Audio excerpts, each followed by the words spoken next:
國父，沒多想抱負，要開心記起，痛苦捨棄，話照去舊記憶，當失去未變改，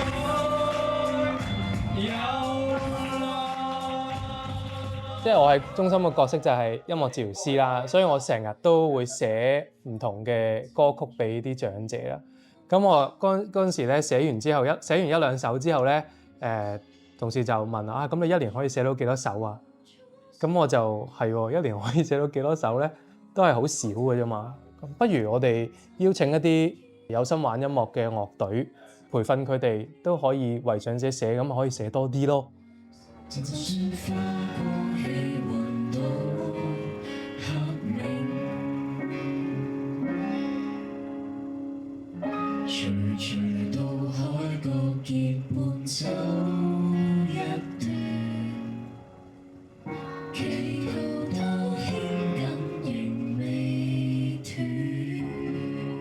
咁於是乎我哋就邀請咗5隊，覺得佢哋玩嘅音樂、創作嘅音樂都有翻咁上下水準嘅，跟住之後就培訓佢哋啦，跟住之後就同長者認識啦，然後就上門去探訪啦，然後再俾個長者去 check 下，嗰啲歌詞係咪真係講緊我自己嘅生命嘅，跟住錄音，最後就今日嘅音樂會啦。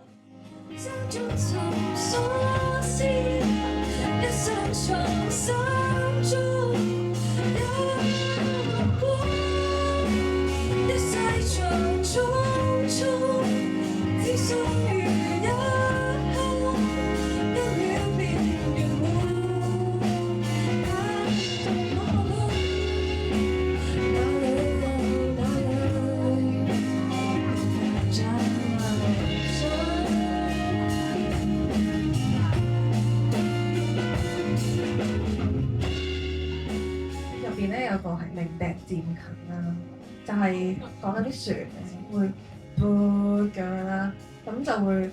好似每次聽到旋聲又係叫，就又要道別千百。但後邊咧就平凡像流水，原來喺人生裏邊呢啲都係好平凡。我哋希望咧長者可以喺個過程裏邊咧，透過分享佢自己嘅故事咧，能夠好安全嘅表達自己。咁開心嘅嘢就冇乜所謂啦，但係可能佢人生裏邊都有啲苦嘅事，或者有啲遺憾嘅事，佢會唔會都可以透過音樂嚟到好安全嘅表達自己呢？咁我哋係希望佢加強一啲自我嘅表達咯，透過呢啲機會。至於樂隊方面呢，雖然佢哋有寫歌，但係佢哋好少為到其他人寫歌，所以我哋希望佢寫嘅過程裏邊呢，體會到嗰個長者嘅生命啦，加強佢哋嘅同理心啦。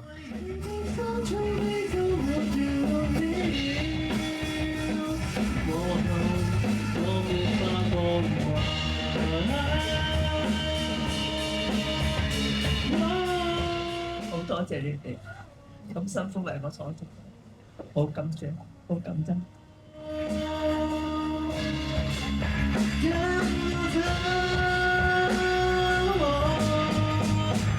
喺佢哋嘅創作裏邊啊，即係我講緊係無論係旋律，無論係個歌詞或者係個編曲上面咧，佢哋要加上好多嘅想像嘅。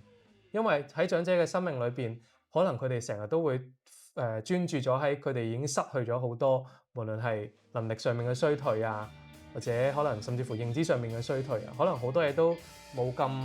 有動力啦。但係呢一種歌詞嘅表達咧，就寫到有啲想像嘅空間咧，我覺得無論係俾長者或者係俾樂隊，佢哋都見證到原來佢哋嘅人生都係可以有唔同嘅可能性。